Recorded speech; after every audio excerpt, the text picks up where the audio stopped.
everyone, welcome to this edition of the 6 p.m. primetime newscast on Equinox Television, live from our headquarters in Cameroon's economic capital, Douala. In our top stories, the government of the Republic of Cameroon threatens to ban the Cameroon Renaissance Movement CRM political party of Professor Maurice Kamto after last weekend's strike action in Douala, Yaoundé, Bafoussam, Banjul, Buda, and of course other parts of the country. And the ministers of Territorial Administration and Communication, Tanganji Paul and René Mandosadi, respectively, condemned the protest move as illegal.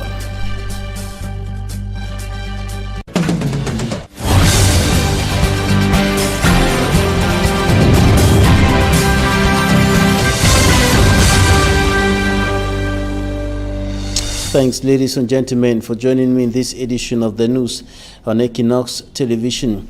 The government of the Republic of Cameroon has condemned the protest move orchestrated by the Cameroon Renaissance Movement CRM political party, which came second in the October 7, 2018 presidential election. The party of Professor Maurice Kamto orchestrated a strike action protest move in several towns across the country, in the nation's political capital, Yaoundé, in the economic capital, Douala, in the west regional chief town, Bafoussam, as well as in Banjul, in Budanchang, in the west region of the country. And the protesters took to the streets in their numbers, protesting against electoral hold-up and, of course, the Anglophone crisis and what has been qualified as the illegal exploitation of resources of the country by a clique of individuals. The protests met with stiff resistance and the repression from forces of law and order. And according to the Ministry of Communication, 6 persons were injured in the economic capital, Douala, and over 117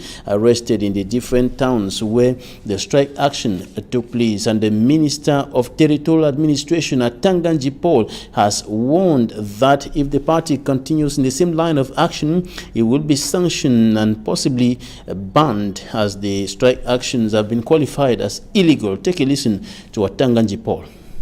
The CRM political party and its leadership have been very notorious. We can no longer tolerate those who undermine the laws of the Republic. As I said earlier, the activities of all political parties are governed by laws which must be respected scrupulously. If you read, these are the documents which were distributed in Douala today by the MRC leader and their sympathizers. They went around recruiting young Cameroonians, paying them 5, 10, 20,000 to go and distribute these illegal documents.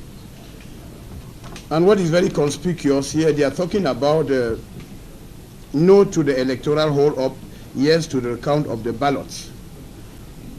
Today we are the 26th of January 2019. How can we be talking about the counting process after the elections, 4 months after the results were officially proclaimed by the Constitutional Council? I think that this is not serious, and we have to denounce this attitude. May I make this very, very clear. The CRM political party and their leaders should not take the leniency of the government as a sign of weakness. That will be a very big mistake. As from now henceforth, they will test the bitterness of our laws, which will be applied scrupulously. And the consequences are this can lead to temporary suspension of the activities of the political party or a total ban of the political party. As for now, I wish to confirm what the Minister of Communication earlier said, that the forces of law and order have been very professional in containing the public disturbances resulting from the illegal rally staged by the CRM political party. The forces of law and order did not use any firearms to maintain peace and order. Any contrary information is fake news, which should not be granted any credibility. The Minister of Communication either gave you the statistics of those who have been held in custody. They will remain in custody and will face the charges when the time will come. And as I said earlier, as from now henceforth, the law shall be applied. Break time is over. and justice will take its course. And the Minister of Communication, Rene Emmanuel Sadi, emphasized on the point that no live ammunitions were used against the protesters, contrary to information that had been circulating after pictures of some militants, notably Barrister Michel Ndoki and Celestin Njamin, with wounds on their legs, went viral on social media. They were wounded during the strike action here in the economic capital, Douala. And the Minister of Communication also indicated that over 117 persons were arrested in Yaoundé, Douala, and Buda during the protest move. He also went ahead to condemn the attack on the Embassy of the Republic of Cameroon in Paris, France. Listen to Minister Emmanuel Sadi.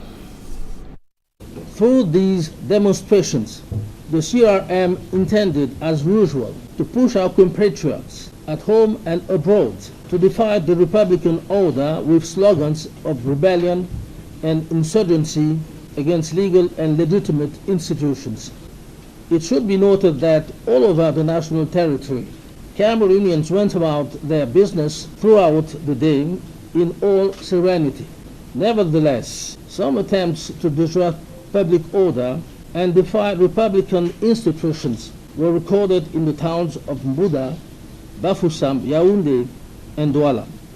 After making a fair judgment of the situation, the administrative authorities took the necessary security measures to preserve public order and bring the sponsors back into compliance with the laws and regulations of the Republic.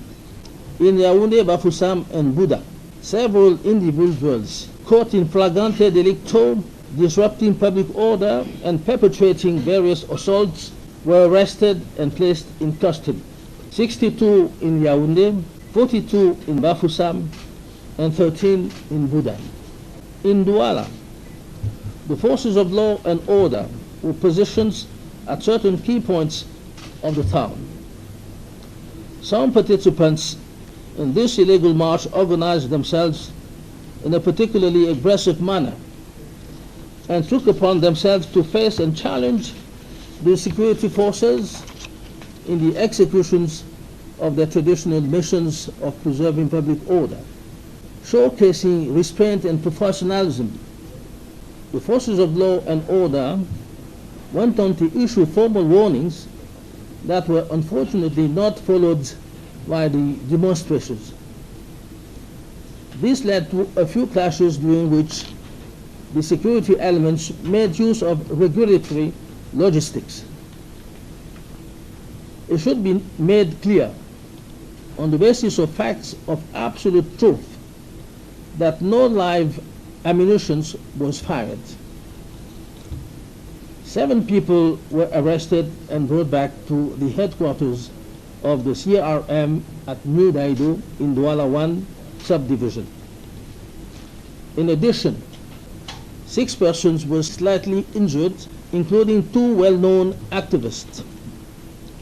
Abroad, 100 of CRM militants attacked Cameroon's embassy in Paris, France. After scaling the fence of the building hosting the embassy, they broke into the offices and ransacked everything on their way, causing huge damages. As we speak, these individuals have been taken out of the premises by the French forces of law and order. The government strongly condemns these unacceptable maneuvers to destabilize Cameroon under the false pretext of an alleged electoral hold-up. Let us recall that Cameroon is and remains a rule of law, where the devolution of power is done through the ballot box and not through violence or street demonstrations. Cameroon's Minister of Communication, Rene Emmanuel Sadi, is speaking there, and the militants, supporters and sympathizers of Professor Maurice Kamto's Cameroon Renaissance Movement, CRM political party, were protesting, amongst other things, the Anglophone crisis that has continued deepening in the two Anglophone regions of the country, and the civil society activists and other critics have condemned the repression used by security forces to disperse the protesters, notably in the nation's political capital Yaoundé and here in Douala, where several militants, notably over 6 of them, including Michel Ndoki and Barrister Michel Ndoki and Celestin Jamen, were wounded on their legs, as we can see in those images there.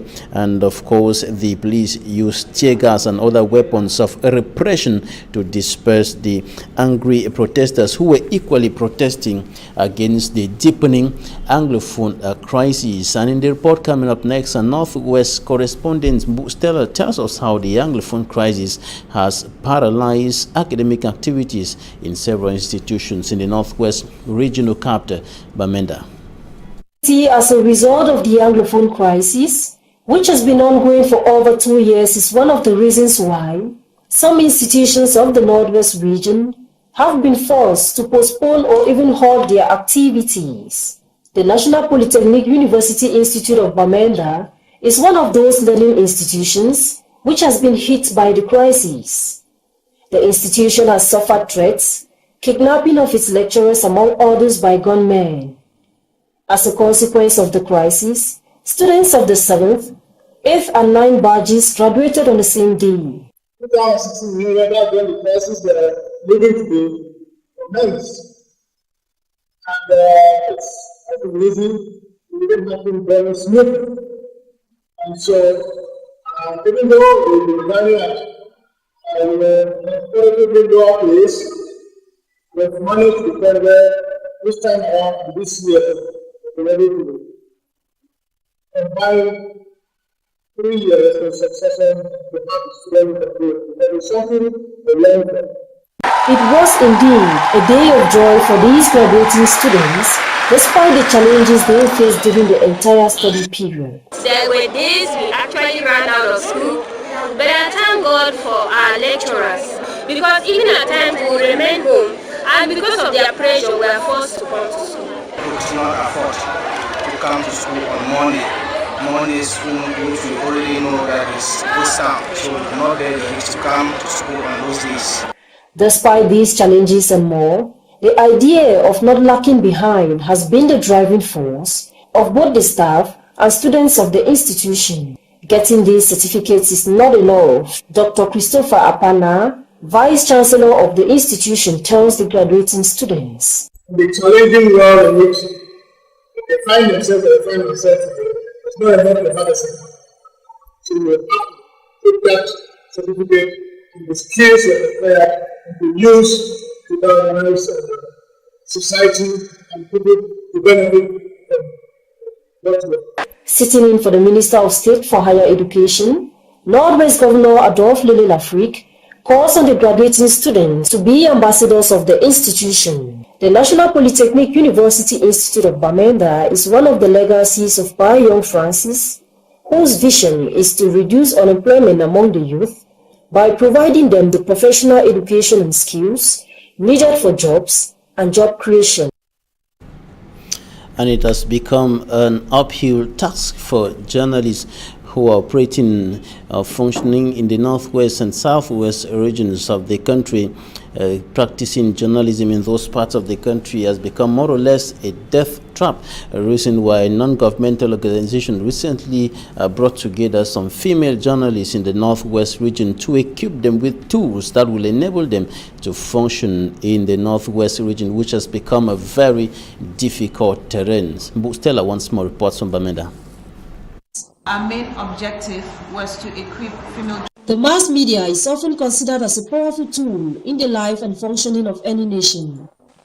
In Cameroon, some journalists in the crisis-hit English-speaking regions have described their main role of passing information to the general public as challenging more than ever before. On the 17th of January 2017, I was mercilessly beaten up by police officers who later on dumped me in their truck, used my body as their footrest, and threatened to lock me up. It's by the grace of God that I was free from that situation. I had to watch some stories without reporting them, and that was so painful to me because I could not say the things I see. I could not say the things that are around me because you are maybe afraid or you have been called upon not to talk anything concerning the crisis. In order to meet the needs of female journalists in particular, Sister Speak 237 recently organized a 3-day workshop on hostile environment reporting for female journalists. Our main objective was to equip female journalists with the skills and the tools necessary to report conflict effectively. Most of the women who attended this workshop have testified that prior to the workshop they did not have enough skills and the tools needed to tell the stories from the conflicts in the communities where they live. And we were also very keen on getting women's voices and reporting the effects of the crisis on women. These stories have been absent from mainstream media narratives, and we want to mainstream gender and conflict reporting. At the end of the workshop, participants attest their time was well spent as they are going back more equipped with techniques on minimizing the risks of working in a hostile environment like theirs. This has been 3 days of enriching knowledge. We have been given so much information on how to report during a crisis situation like what we're facing presently in the Northwest and Southwest regions. I'm going back as a brand new conflict reporter. Equipped with techniques on staying safe online, personal physical safety in crisis zones, conflict reporting, mainstreaming gender in conflict reporting, among others, the female journalists have taken the commitment to make the difference in their reportings.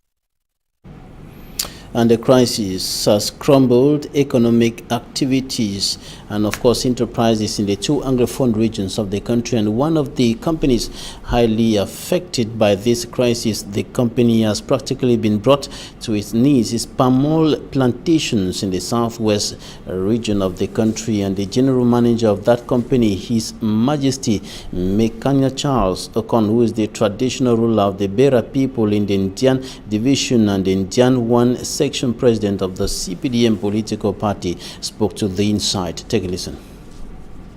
2 of our brand new tractors we got from Emidizel. A tractor cost 25 million francs, you know that. 2 new ones were bent with their trailers. So those 2 we lost close to 60 million francs. The bent is a sub-mill that we had in Bai. A sub-mill cost us close to about 25 million too. That one went away with the oil which was there, which we were waiting to transfer to Lobe.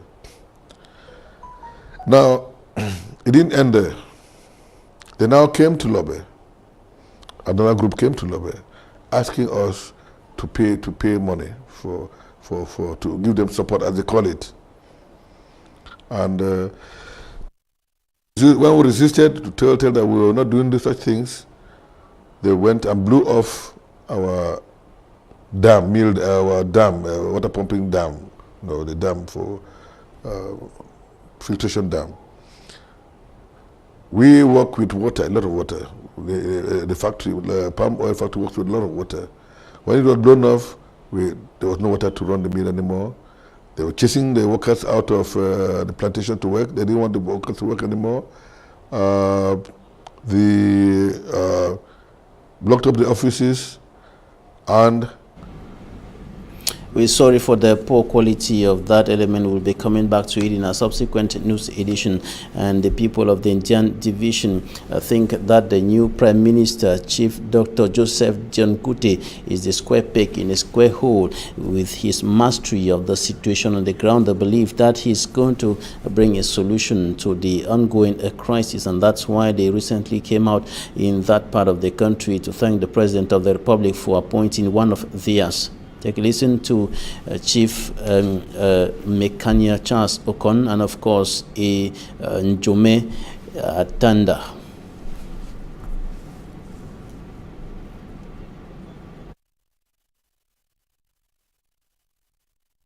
it is but normal that in such occasions the population comes out massively to give support and appreciation to the head of state for what he's done for the people of Ndian Division.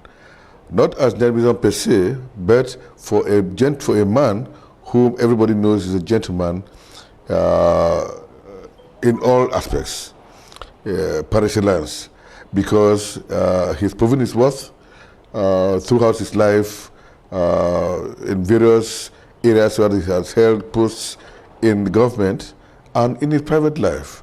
He is one of those we hold in very high esteem. I would tell you that he is one of the persons who has built up the image of Pamol. He is one of the biggest smallholders of Pamol. He's gone through thin and thick of the area. He went to school in that area. He went to primary school, from primary school right through his secondary school. He knows very well the problems of the people. He has been with the grassroots all the time. Our people of the Ndian Division have come out to thank Papa Biya, the head of state, His Excellency, the President of the Republic of Cameroon, for having appointed one of us, one of our sons, one of our illustrious chiefs, Prime Minister. We have long been expecting a full-fledged minister in the Ndian Division. Our patience has yielded fruit. This time around, the appointee is not only a full-fledged minister, but a prime minister. So we thank President Paul Biya for his thoughtful selection of the person he has appointed prime minister. Those were the traditional rulers in the Ndian Division, Chief Mekania Okon Charles and Chief Njome Atanda speaking there. And now we're going to talk about the awards or prizes received by Equinox Television. Over 12 of them out of the 24 that were in contest, prizes that have been received by Equinox Television and the presenters for excellent work. Details in this report. 12 was the number of awards that Equinox TV and Radio picked up at the second edition of the Mediatute Award Night, which was to recognize media organs and journalists for their efforts in informing the country. For his second year running, Mimi Mefo picked up the award for the best female presenter of the year. It's a feeling of achievement. But I think it's a bigger challenge, because when you receive such an award, it's like a signal to you that you have to keep working hard. And those who trusted and believe in you to have voted you, to elevate you up to this level, they are expecting a lot from you. And I see it as a challenge to work harder, play my role as a journalist objectively in informing the society on what is happening in the country, to make sure that I can have such prizes more and more in the future. An award, she says, is to boost her morals as she continues to perform her duty as a journalist. I want to seize this opportunity to thank the management of Equinox for the opportunity that they have given and they have continued to give. I want to thank all my colleagues at ETV, the technicians that have always been there at the background, making sure that we project ourselves and bring out the talent in us. I want to also thank those who believed in me and voted for me, that this lifetime opportunity that you are giving me, I'm not going to misuse it. I'm going to make good use of it. Cedric Nufele also clinched 2 awards at the Mediatute Night. First as the best male TV presenter and journalist of the year. Reasons why the organizers of Mediatute had them talk on their challenges and the effects of social media in our present generation. Apart from these two, the morning breakfast show on Equinox Television, Cadence Matinal, for his second year running, was voted as the best morning show. Its host, CJ Gladys, says the team spirit got them the trophy. Pour nous, c'est une véritable marque de reconnaissance. a great job by the team in this breakfast show, who will always want to go further to search for their viewers. Vraiment, c'est une très belle équipe dynamique qui va toujours chercher un peu plus loin pour faire plaisir à nos téléspectateurs. Equinox TV's Maxelen Gansop won the award of the best reporter, and the winner says he needs to add his effort. Je suis peut-être à mon 6e ou mon 7e prix. This award is peculiar because I'm celebrating 10 years with Equinox TV and radio. So I think that this award that I'm getting for a second consecutive year running is a call for me to work harder, and knowing that not everyone voted for me, I have to add more effort. Je prends l'engagement de continuer à travailler comme si j'étais à mon début. The Media Tooth Award night also saw programs like Equinox Soir of Serge Alain Otto, Dix Douze Le Zénith of Eric Foposi, and Parole de Femme of Julien Gay clinching awards in their own categories. Equinox Television also won the awards for the best TV station that covered the October 7th, 2018 presidential elections effectively. But what must have caused the strength of Equinox TV, an admirer tells us, Equinox avoir reçu 12 prix sur 24. Equinox picking up 12 out of the 24 awards shows that Equinox has interesting programs that gets the attention of all. Voter également les journalistes de par la qualité des programmes qui sont proposés. Notwithstanding the awards of Equinox TV, the organizers of Media Tooth, who removed Equinox Radio in the category for the best radio of the year, attempt giving a reason. According to Paola Nungyai, la radio n'a pas été retenue, mais c'est pas pour ça qu'elle n'a pas été plébiscitée. Equinox Radio wasn't nominated, but most of our voters requested for them. We just wanted to bring to limelight some other radio stations that are still getting their feet on the ground. Ça a été beaucoup plus ancienne que les autres étaient. Peut-être l'occasion de donner la chance aux jeunes radios.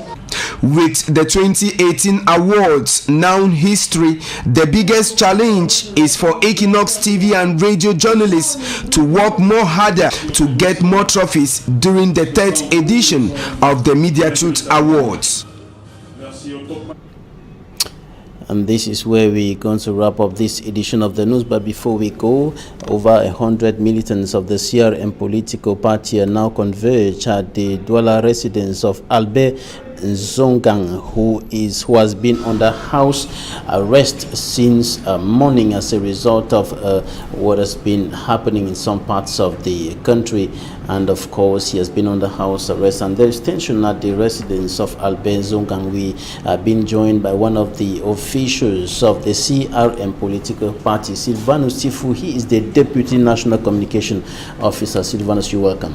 Thanks a lot, Babylal, Jonathan, and thanks to the televiewers of Equinox TV. To be very frank, the residence of Albert Zonga is currently being encircled by the forces of law and order, and if you go there presently, you get about 150 militants of the Cameroon Renaissance movement, and many are going in to really get what is happening there.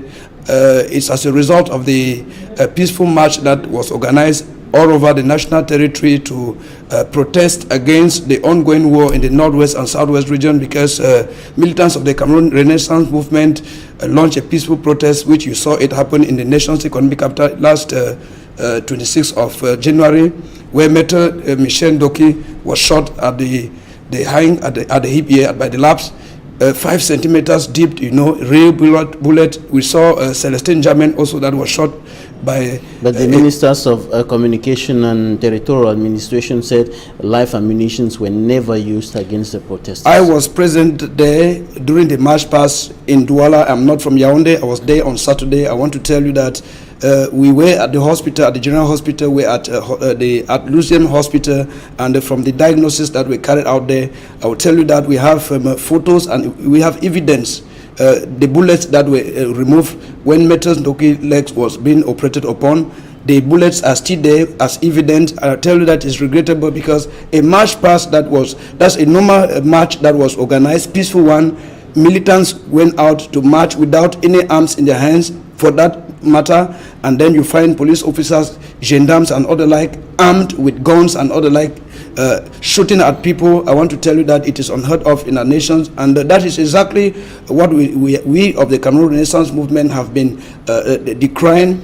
The excessive use of violence by the military officers. Some of us are asking ourselves... The government authorities say your protest was illegal, claiming that you didn't obtain authorization, you did not declare... Babla, I want to tell you that... according to the law. Yes, I want to tell you that we submitted over 350 letters asking for authorization.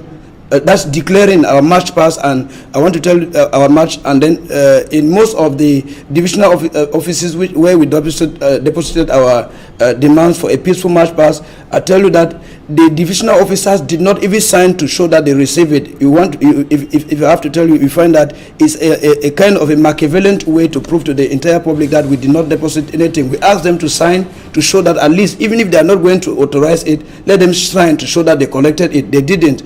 And if you look at the... Another issue is that the Minister of Territorial Administration at Tanganji, Paul, for example, does not understand how after 4 months after an election won by President Paul Biya, your party is asking for a recount of the results. It is a legitimate claim. I want to tell you that if they said they want the elections, why wouldn't they ask for organize a recount of the election? Because we started asking for a recount before the proclamation of result by the Constitutional Council, and the CRM asked the Constitutional Council to permit them submit facts that would permit the recounting of the elections, which the Constitutional Council turned down every request. So if you look at it, what we did yesterday is a legitimate claim asking for dialogue, political dialogue to take place, and that the excessive use... Solve the Anglophone crisis. Solve the Anglophone crisis. And then another thing is, the march was organized for us to ask to pressurize the system in place